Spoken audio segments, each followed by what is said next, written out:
44편입니다.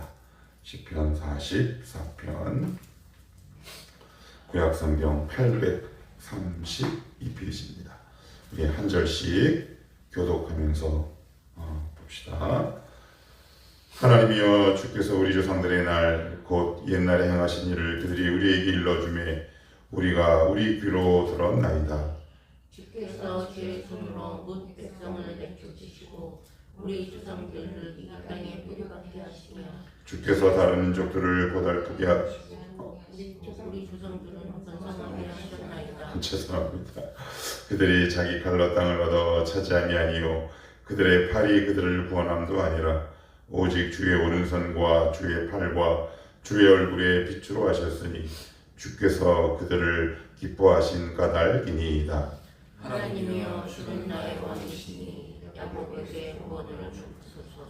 우리가 주를 의지하여 우리 대적을 누르고 우리를 치러 일어나는 자를 주의 이름으로 밟으리이다.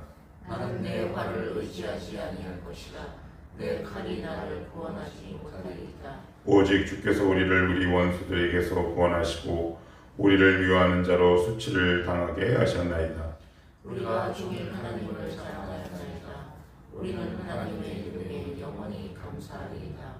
그러나 이제는 주께서 우리를 버려 유혹을 당하게 하시고 우리 군대와 함께 나아가지 아니하시나이다. 주께서 우리를 대적들에게 돌아서게 하시니 우리를 미워하는 자가 자기를 위하여 탈취하였나이다. 주께서 우리를 잡아먹힐 양처럼 그들에게 남겨주시고 여러 민족 중에 우리를 흩으셨나이다. 주께서 주의 백성을 헐값으로 하시며 그들을 판값으로 이익을 얻지 못하셨나이다. 주께서 우리로 하여금 이웃에게 욕을 당하게 하시니 그들이 우리를 둘러싸고 조소하고 조롱하나이다.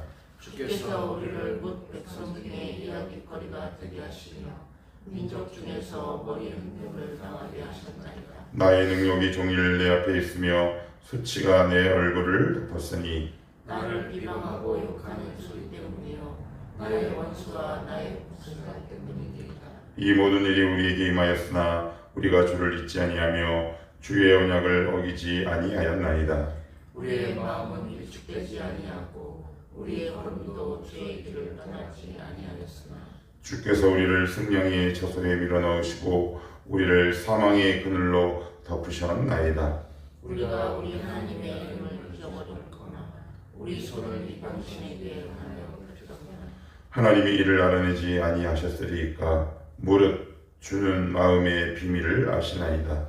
우리가 종일 주를 위하여 죽임을 당하게 되며 도살할 양같이 여김을 받았나이까. 주여 깨소서 어찌하여 주무시나이까. 일어나시고 우리를 영원히 버리지 마소서. 어찌하여 주의 얼굴을 가리시고 우리의 고난과 악죄를 잊으시나이까. 우리 영혼은 진터 속에 파묻히고 우리 몸은 땅에 붙었나이다.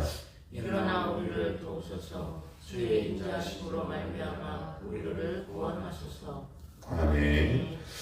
오늘도 역시 고라자손은 민수기 16장에 나오는 고라, 다단, 아비람, 온. 그러니까 이 세력들이 결탁을 해서 모세의 권위에 도전한 결과 땅이 그 입을 벌려 모의한 자들을 땅이 집어삼킨 그 후손, 그 죽임당한 고라의 후손이다. 이렇게 보시면 되는데 읽다가 보니까 어떤 느낌이 드세요? 배경이 어떤 배경 같으세요? 좋은 배경은 아니죠. 그런데 좀 더 구체적으로 이제 바벨론에 팔려간 이후라고 학자들이 추정을 합니다. 이런 이견도 있어요. 그건 뭐냐? 꼭 바벨론뿐만 아니라 우리가 삶을 살다 보면 어려운 일이나 고난이나 환난 당했을 때, 그런데 문맥을 조금 더 유의 있게 보면 이게 그냥 일반적인 환난이 아니라 구체적인 사건을 콕 집어 얘기하는 것이 더 문맥에 맞다라는 것이 지금 다수의 학자들의 의견이다. 근데 저도 거기에 10분 동감한다. 왜 그런가 이제 차차 살펴보기로 하시고요. 자, 이렇게 쭉 보시면 이제 1절로부터 26절까지 있는데 이제 아침이라 아직 잠에서 깨신 지 얼마 안 돼서 발견하기가 어떻게 되셨을지 모르겠는데 계속 10번이 넘게 반복되는 단어가 있습니다. 혹시 눈치를 채셨나요? 2절 봅시다. 주께서. 그죠? 주께서. 그리고 저 2절 저 끝에 보시면 주께서. 그죠? 계속 나오죠? 7절에도 주께서. 10절에도 주께서. 11절, 12절, 13절, 14절, 그리고 19절, 그리고 계속 주께서. 자, 그러면 주님께서 어떤 일을 하셨다는 걸까요? 자, 이제 그게 앞서서 가끔가다가 사춘기 아이들이 이런 이야기를 하죠. 엄마, 우리 친엄마 아니야? 라고 얘기를 할 때가 있습니다. 어떨 때 그래요? 자기 소원대로 뭔가 잘 안 해줄 때 그런 얘기해요. 근데 우리도 그럴 때 있습니까? 없습니까? 있을 수 있지. 없으면 좋겠지만 우리 하나님 아니야. 말은 이렇게 무서워서 못하지만 우리 하나님 아닌 거 아닌가? 라고 생각할 때가 있어요. 자, 그러면 왜 그런 생각이 우리 가운데 들 수밖에 없을까? 이게 이제 본문이 그거에 대한 어떤 궁금증을 얘기를 하는데, 자, 2절부터 볼게요. 주께서 주의 손으로 뭇백성을 내쫓으시고 우리 조상들을 이 땅에 뿌리박게 하시며 다른 민족들을 고달프게 하시고 우리 조상들은 번성하게 하셨나이다. 자, 3절도 그들이 자기 칼로 땅을 얻어 차지함이 아니요 그들의 팔이 그들을 구원함도 아니라 오직 주의 오른손과 주의 팔과 주의 얼굴의 빛으로 하셨으니 주께서 그들을 기뻐하신 까닭이니이다. 어떤 사건을 지금 이야기하는 것 같아요? 출애굽을 비롯한 가나안 땅 정착까지. 그러니까 자기들이 이제 조상들이 전해준 이야기를 쭉 듣다 보니까 자기 조상들이 한 일이 거의 없는 거야. 아예 없어요. 누가 했냐? 하나님이 하셨구나. 좋은 일, 나쁜 일. 좋은 일이에요. 행복한 일? 예, 행복한 일이죠. 고맙고 감사한 일이죠. 자, 그러면 하나님이 우리에게 행하신 일 가운데 우리가 기뻐하고 좋아하는 일도 있지만 그것만 있지 않다라는 거예요. 자, 여기 또 보시면 7절에도 계속 이어집니다. 오직 주께서 우리를 우리 원수들에게서 구원하시고 우리를 미워하는 자로 수치를 당하게 하셨나이다. 그래요. 그래서 그들이 어떻게 했느냐? 8절 우리가 종일 하나님을 자랑하였나이다. 우리는 하나님의 이름에 영원히 감사하리이다. 당연히 감사하지요. 왜요? 눈에 확연히 띄는 좋은 일, 감사한 일. 야, 이건 정말 하나님이 하셨구나. 이거 눈에 보입니까? 안 보입니까? 확 보입니다. 그래서 우리가 있을 때는 헌금봉투에 감사헌금, 취업감사, 개업감사라는 명목으로 감사헌금을 드릴 때가 있어요. 그러나 그 다음 절에는 반전이 일어납니다. 9절 그러나 이제는 주께서 우리를 누가 버렸답니까? 주님이. 자, 그리고 10절도 주께서 우리를 대적들에게서 돌아서게 하시니 11절도 주께서 우리를 잡아먹힐 양처럼 그들에게 넘겨주시고 이렇게 얘기합니다. 우리가 여기서 한번 생각하고 짚고 넘어가 봅시다.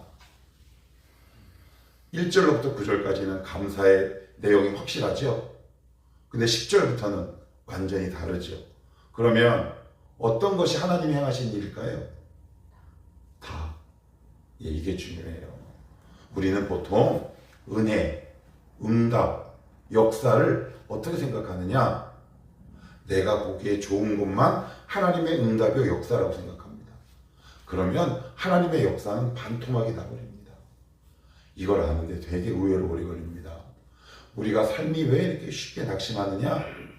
하나님 좋은 일, 나쁜 일. 그런데 오늘 이 시편 기자는 바벨론에 끌려가서 무엇을 보게 됐느냐? 저 일도 하나님이 나에게 행하셨고 이 일도 나에게 행하셨어. 하나님의 전적인 주권 안으로 들어가기 시작합니다. 여기에 우리가 들어가지 않으면 우리의 삶이 예수를 믿어도 되게 불안합니다. 왜요? 그래서 이런 사람들이 가장 빠지기 쉬운 신학적 맹점이 뭐가 있을까요? 나쁜 일들은 어떻게 사람들이 이야기하냐면 요 들어보셨어요? 귀신이 했다. 그런 얘기 들어보셨죠? 그런데 오늘 성경은 나쁜 일도 하나님이 어떻게 하셨다? 누가 하셨다? 하나님이. 애둘러서 얘기하지 않아요. 주님이 우리를 팔아넘기셨다. 이렇게 얘기합니다. 아, 이것도 하나님이 행하셨구나. 왜요? 그들의 죄의 결과요.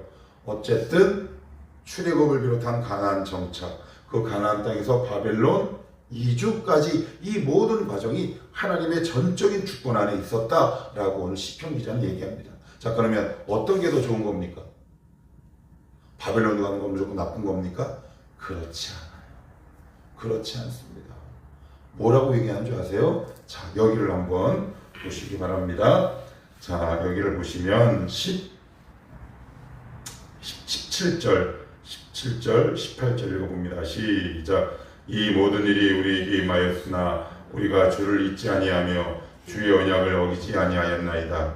우리의 마음은 위축되지 아니하고 우리 걸음도 주의 길을 떠나지 아니하였으나. 쉽게 얘기하면 말씀대로 살았다. 어디서? 바벨론에서. 그러면 그전에는 안 살았어. 하나님 말씀 툭 하면 떠났고요. 그래서 하나님이 마음에 결심하셨죠. 이들을 내가 바벨론으로 통째로 옮기리라. 그런데 거기서는 말씀과 하나님의 은혜를 사모하는 사람으로 변하게 만드셨어요. 자, 그러면 어떤 게 좋은 건가요?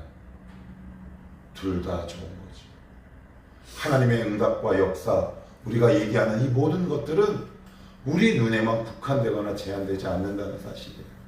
이걸 아는데 여러분 생각보다 굉장히 오래 걸립니다. 왜요? 우리는 그렇게 연약한 존재예요.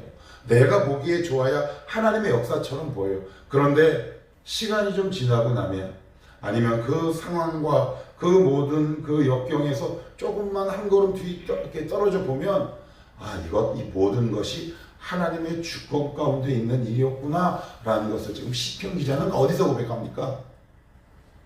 바벨론 포로로 끌려간 다음에 고백하는 겁니다. 사람은 신앙이 그렇게 쉽게 확장되지 않습니다. 고난도 당하고 어려움 당해야 우리의 눈이 열리기 시작해요. 그래서 하나님은 출애굽부터 바벨론 포로까지 이 모든 과정을 당신의 전적인 주권 안에서 역사하셨다라고 얘기합니다. 자, 그러면 여기서 우리가 얻어야 될 교훈과 메시지는 뭘까요? 이 모든 것을 누가 행하셨다? 하나님이. 그래서 기도는요, 하나님의 주권 안으로 들어가는 거예요. 내 기도대로 응답되는 것, 물론 하나님은 우리가 어릴 때는 그렇게 응답해 주세요. 그러나 우리가 잘하면 이제 거기서 잠깐 쉬게 하시고 어떻게 하느냐? 거절을 하십니다. 그래서 당신의 주권 안으로 들어가게 하세요. 너 혹시 내 뜻대로 너의 삶을 혹시 인도해도 되겠니? 그런데 우리에게 만만치 않은 저항권이 생기기 시작합니다. 왜요? 그게 나에게 달갑지 않은 일이거든요. 만약에 하나님이 진성아, 너 조금 더 연단하려고 내가 너를 바벨론으로 끌고 가려고 하는데 너 허락할래? 라고 하나님이 물으신다면 네 하고 여러분 따라갈 수 있겠습니까? 이거 아무도 없을걸요. 사람이라면 다 거절할 겁니다. 신앙은 하나님의 전적인 주권의 세계로 들어가는 것. 하나님, 이것도 하나님이 행하셨군요. 이것도 하나님이 행하셨군요. 그래서 어떤 고백이 나와요? 오늘 찬송가. 주 안에 있는 나에게 땅 근심 있으랴. 이 모든 것이 하나님의 통치와 주권 가운데 있음을 내가 딱 믿게 되니까 어떤 일이 와도 흔들림이 확실히 줄어드는 거예요. 이게 저도 너무 많이 경험돼요.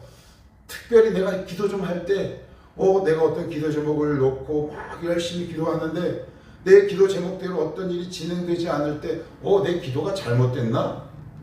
기도를 한 10시간 해야 되나?